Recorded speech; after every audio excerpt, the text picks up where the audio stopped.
Hi, welcome to the Catholic Corner. I'm Monsignor Walter Nolan. I'm sure we could all say and feel that at some time in our lives we experience the painful loss of a loved one. And it can be very, very painful. These can be the darkest times in our lives. And there are times when we especially need them. Lean on our friends, lean on our faith, and have an experience of comfort and consolation and inner peace. You know, the scriptures, Matthew chapter 4 tells us, don't they? Blessed are they who mourn, for they will be comforted. My guest today works in a beautiful and helpful ministry of consolation and comfort for those who have suffered a loss in their lives, whether it's through death or through the breakup of a marriage or family or other experiences of loss. Marilyn Schipp is the Associate Director of Family Life and the Coordinator of Consolation Ministries in the Diocese of Trenton. She's going to share with us the importance of that ministry, and it's very, very important, and how we can find comfort in our faith to help us get through these difficult times. Marilyn, welcome. Thank you. Thanks for being with us on the Catholic Corner, especially where it's a beautiful, beautiful experience of sharing, you know, the experiences of your lives and our lives and everybody's life. Tell me a little bit, though, as a role, the coordinator of Consolation Ministries. Tell me a little bit about it and about the types of Consolation Ministries, because I know there's just not one. In the Office of Family Life, we have the Consolation Ministries, and I coordinate the ministries for the diocese, which means that I go into the parishes and I train people how to do the Consolation Ministries. That's basically what it is. I do not do direct service, but I train people. So I train facilitators, I help people begin programs, and that's what my position is as coordinator. The Consolation Ministries actually involves more than bereavement. We often think that consolation just has to do with helping people through the time of death, which is a very, very important ministry in the Church. We also have other ministries within the Office of Consolation Ministries, and they have to do with things like the loss that is suffered after the breakup of a marriage, a divorce. The divorce situation often causes a lot of difficulties in people's lives, as you can imagine, among the children as well. We have annulment advocacy, which is a wonderful program. We train advocates to help folks who are in need of a petition to have their marriage annulled. We train the advocates in conjunction with the tribunal office. So our office and the tribunal work together to have these trained advocates throughout the diocese. We have about 70 active advocates in the diocese throughout the 4 counties. And the annulment process is for those marriages that maybe weren't sacramental, or there was a reason why they were not going to be seen as fulfillment in the process of our own Catholic faith? If a couple is married outside of the Church, for example, okay, then they will need some tribunal action in that marriage before they are remarried a second time, okay? If the persons have a divorce, a civil divorce, and they would like to remarry within the Church, then they would need an annulment. So the advocates are specially trained to help these people with their petitions. And you can see why this would be in Consolation Ministries, because there is a grieving that's connected with the advocacy for annulments as well. So that is a wonderful program that our office takes care of through Consolation Ministries. We also have the Rainbows program for children in grief situations. Children grieve the loss of parents, the loss of other significant relatives.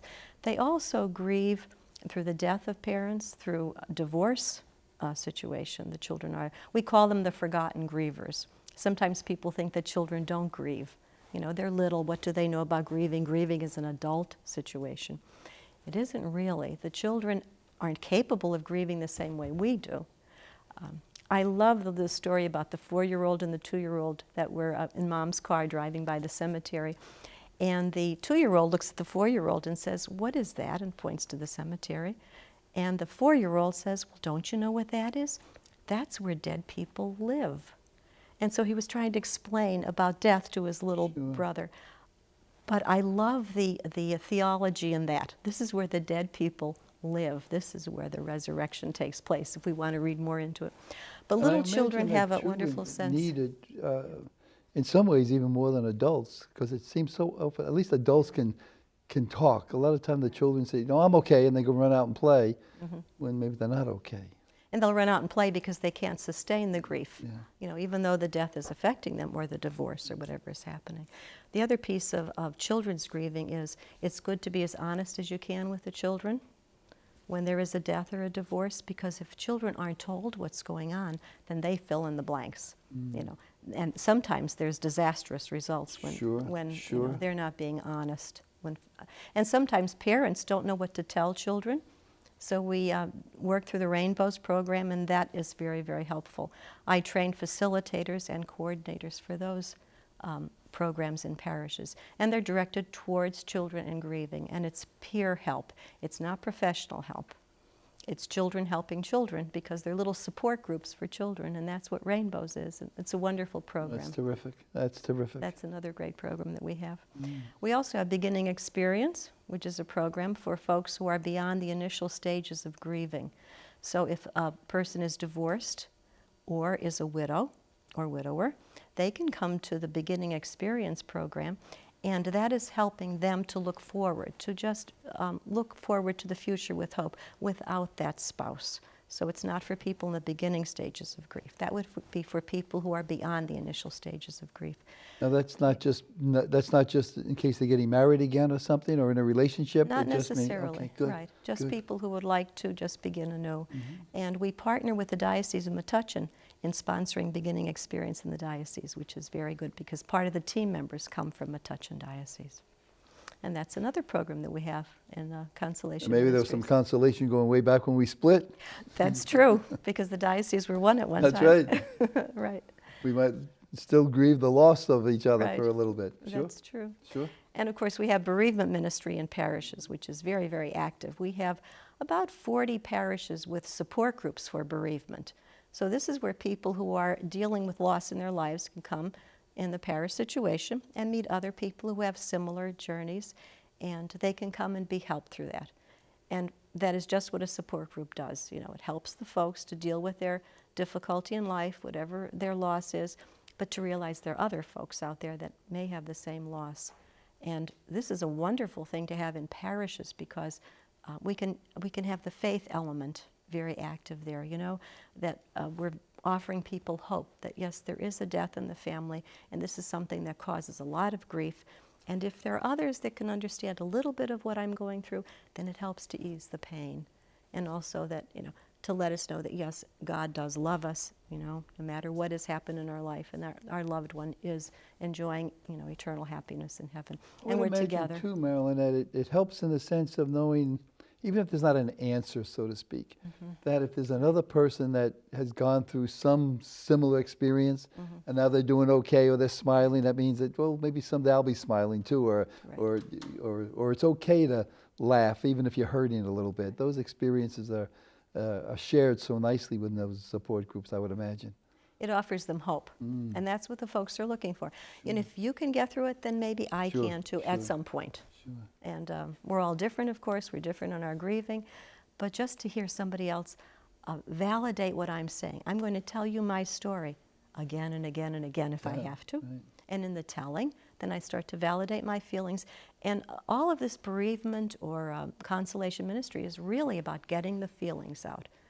You know, getting to look at what's happening in my life and look at it objectively. I always thought that there was healing in storytelling.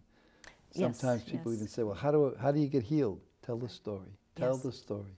Right. That's neat. Are there other ministries that you deal with? Yes, we have support groups for separated and divorced people as well, which is a very active ministry, again, within our diocese. We have people who are suffering because of separation and divorce who sometimes fall by the wayside. A person sometimes feels because they're divorced, well, now I'm not welcome in the church for whatever reason, okay?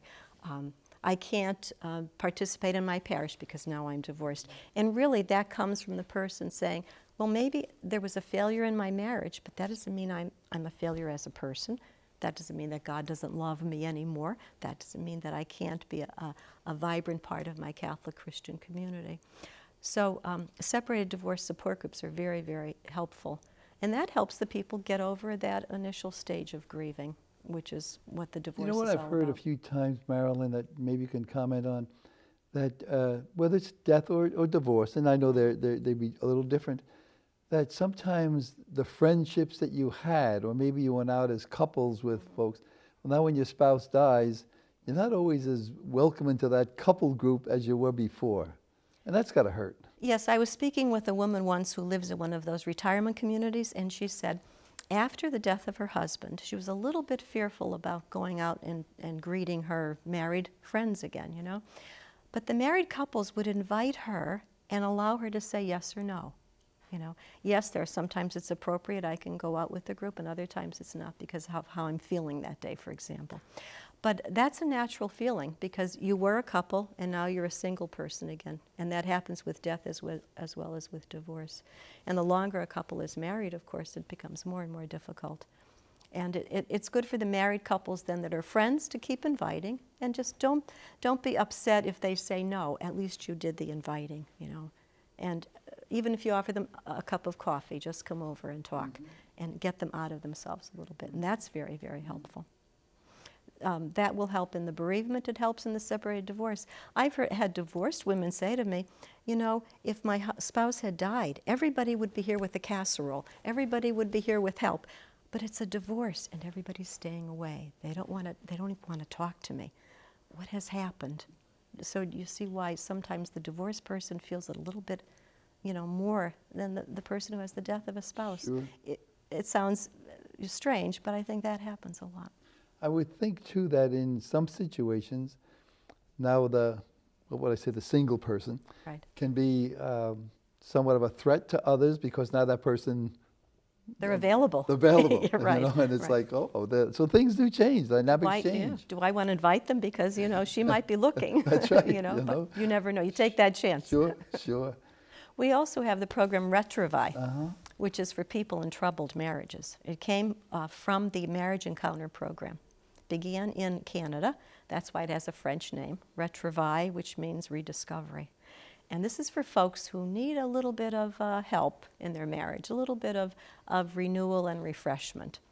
And that's a wonderful program as well to help folks. And a very successful program. I know years back when I was a younger priest, I did some of those programs. And Really? some of them are painful. Yes. I mean, to go through some of these processes, but yet the pain, the whole pain leads to resurrection sometimes in a beautiful way, which is a marvelous gift of our faith. So, and that's true about grief in general. You know, there's no way around it. The only way is through it. You know, so a lot of what these groups do is just allow the people to suffer the pain. You know, and so if you need to cry, well, these are areas where you can cry. These support groups allow you. Yes, I can cry there. Maybe I can't cry in front of my family. I'll upset them. You know, so you might hear that. But if I can go to that support group, people understand. They take me for who I am, and they validate it's okay. It's okay to feel that way. Marilyn, It's how okay did to you be get sad. involved in all of these ministries, or Consolation ministry? Well, you know, I used to be in education. I was an elementary teacher and principal. And if I would have the trouble with a child in school, suppose a child is misbehaving, is not studying anymore, is giving me some problems in the classroom, or not wanting to learn, I would have the parents come in and would sit and talk. Within 5 minutes, I would hear, you know what, things aren't so good at home, you know. Or ever since Johnny's grandmother died, he hasn't been the same. Or, you know, my husband and I are not getting along now, and he hears us fighting. That might be why he's not studying. So then I had this interest, you know, in maybe helping in a little bit different way through the Consolation Ministries and just help so many hurting people that way. Because everybody hurts a little bit, don't we? Yes, yes. And Nobody's exempt. Right. Right. There's always going to be some pain, and maybe that's just part of the given. But I think you expressed it so well that when you see children, but even adults, suddenly we have to be a little patient with each other, Yes. and say, you know, what's behind a change in an attitude, or what's behind, you know, the fact that maybe we're not as outwardly vibrant as we were, you know, a couple of months ago or so. Yeah. Because it is hard. What these ministries are so vital. What are they, you know, and especially when you talk about the parish, how are they vitalizing the parishes?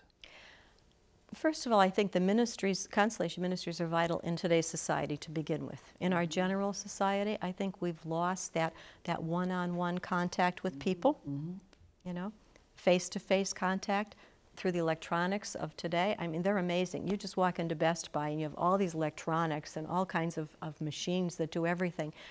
But what happens when somebody is grieving, you know? How much consolation is that text message or is that email? It's kind of antiseptic or kind of neutral, you know, and it doesn't allow you just to look at somebody, to look into their eyes and talk about what's really, you know, hurting you deep down. So I think that's a need in today's society in general, okay?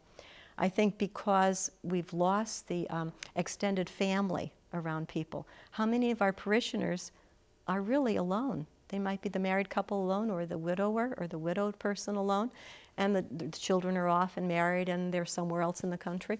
So we don't have that extended family to kind of circle the wagons around us when there's a grieving situation. And even a lot of brothers and sisters. And I mean, years ago, I'm just thinking when I was a kid, I mean, everybody lived within a couple of blocks, it seemed. Right. So that when something happened, you know, Grandpa died or something, I mean, everybody was around, and, you know, and there's always an uncle or somebody who could say, hey, boy, you know, to come on over here. There's always somebody that was acted like your parent or acted like your brother or sister. And I think that helped an awful lot. It did. Plus, I wonder, Mary, could you comment? I think, I don't know. Did we see more, in a sense, like years ago? Did we see more death in a way in families? Because when I was a kid, we actually buried people from the house, and you somehow you grow up with something that's part of the experience of life, maybe. In my own family, my grandmother was waked in our family home, and I was about 9 or 10 years old. And death was a natural extension of life. Nobody shielded the children in the family. We were all part of it. Grandmother was in the parlor, which is why we call them funeral parlors, because the people were in the parlor. They were waked at one time. So that was a natural part of life. And now, again, we've removed that so much from the family situation that we just seek our help in other ways. And I think that's how Consolation Ministries help in a parish then. Kind of bring some of that back, at least parishioner helping parishioner. So the people on the bereavement committee are the parishioners. You might see these people in your parish the next Sunday after the funeral of your spouse, and how great that is. So maybe that's taking the part of the extended family in a way. I think so. I mean, my parish experience is that not only with sickness or death, but that's a major part of it in a way. But, you know, people are so generous, and people do bring some food, and and it used to be like your aunt and uncles, but now it's people who become your aunt or your uncle or your friend or your brother or your sister. And it's nice to know that the parish family does really care. We do care about each other. Even though we might run into church and run out of church sometimes, but we really do care about each other, which is so nice. You know, we mentioned storytelling is healing.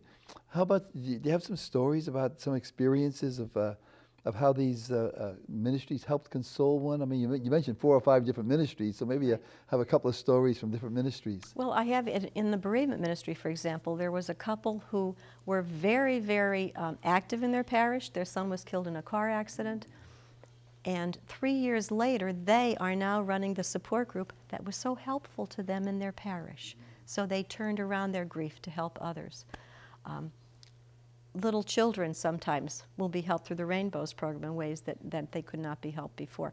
A little boy who, the mom died, they come home from the funeral, the dad says nothing about the funeral, nothing about the mom. He went to his room and he told his story to the gerbil, to the pet gerbil, because there was nobody else to listen to him. So he ends up in the Rainbows group and he's helped through that.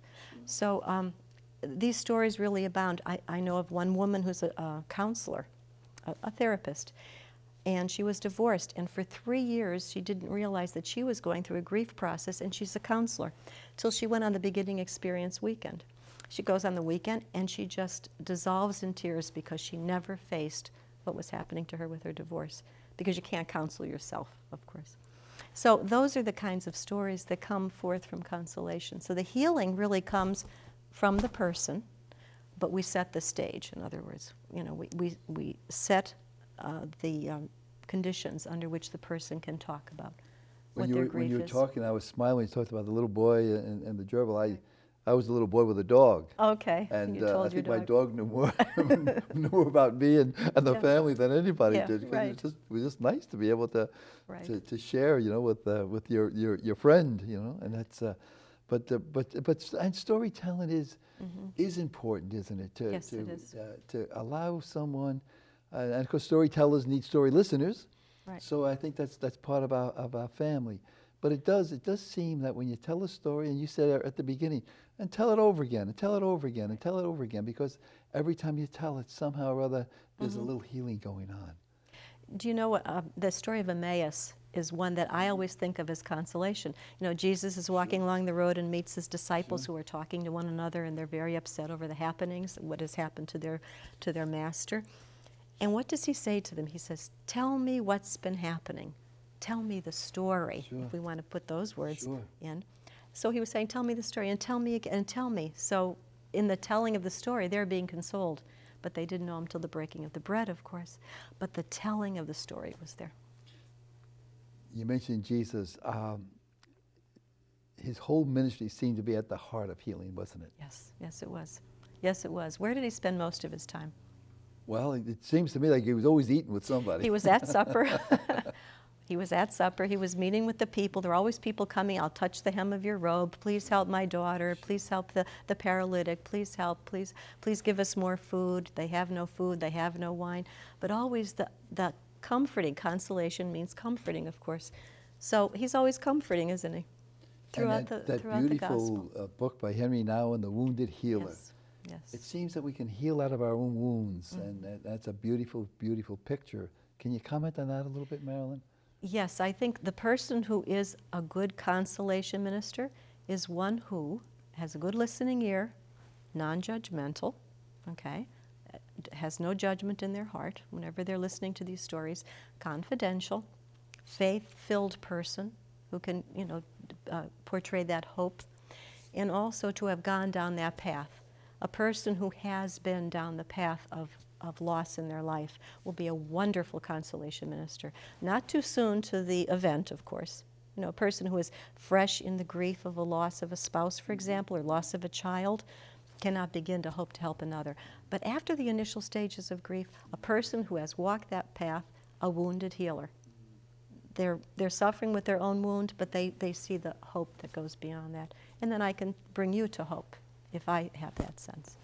And that's also a big consolation, I think, that when you share with people, to say to them that even some experiences that were very, very painful, that to say to them, someday you'll be helping somebody else. And I think that gives them some strength and some understanding when people say, "Why did this happen?" Well, we might not know all the answers. And the why questions. And it's okay not to know the answers. Right. I'm glad you brought that up, Monsignor. We don't have to know the answers because we can be just as confused as everybody else. We don't know the answer. Sure. But the answer that we do know is that there is a hope in our risen God. Wow. Now, you mentioned working with parishes. How do you go about, if a parish wants to develop a program or train some ministers? Do you go to the parish, or do they go to you and you have workshops? They would contact me, and we have bereavement trainings throughout the 4 counties of the diocese every year. We have trainings in facilitating separated divorce support. We have trainings in Rainbow program. We could begin the parish work of rainbows.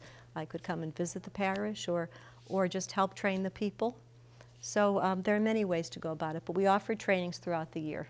Now, probably people say to you, "Okay, what qualifications do I need to be a bereavement counselor?" A listening ear, and a person who would like to just help you and listen to your story.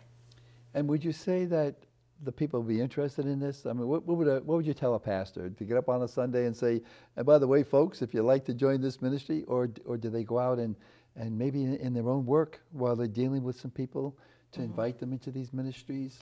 Most of our ministries have people join them through invitation. You know what? I'm a bereavement minister, and I'm going to be helping a family with the funeral. Would you come along with me, one time, and let's just talk to this family, and we'll help them select their hymns and select the readings. You don't have to say anything. Just come with me. And if that person comes along, they might be just urged on then to help. They might have that calling then to also help, but it's by invitation. And that's at the times best. in your own experience, when you do workshops or talk to folks, are there some people that maybe would like to join a ministry like this, but maybe God has some other gifts for them? And because not everybody's gifted in this area, are they? Even though they might want to be a part of something. I find that the people who approach me to be a minister in Consolation usually have the gifts, or they wouldn't approach you. You know, why would anybody come to you if it's bereavement and I'm not at home with a bereavement situation? Then I would be afraid to approach you. I wouldn't want to do that. So the person really has to feel that calling themselves, or they really wouldn't, you know, want to do this, I think. And it seems from what you've been saying that, and I say this myself a lot of times, you know, not that I ever would want people to be in pain, but Yes. some of the greatest people I've known were people who have been in pain. It seems that if we rise from the pain, somehow or other, there's another grace or another blessing. But not that you certainly don't want people to be in pain. It's or like to a experience pain. transformation, I think. That's what happens, you know, or else you start to value the things that are really important in life. Once you've suffered a tremendous loss in your life, then you know what's important and what isn't. So your value system changes, and I think that's a big part of what happens. And maybe it's a way of also opening up doors and saying, you know, how do you put your pain to grace, in a sense? How do you put your pain to prayer? I mean, some, I think, can do this in ministries, but the ministry somehow, I'm just thinking of a couple now who lost a daughter, and they're still in some pain, but they've started a whole process of raising some funds to help other people and to sell, in other words, to carry on the work that their daughter was doing, so to speak. And it's a great consolation, I think, to see how much benefit is coming out of the pain and the grief that they had, but that others are living and are more alive. And part of that is I don't want others to suffer as I had to suffer, so I'm going to make their life a little bit easier.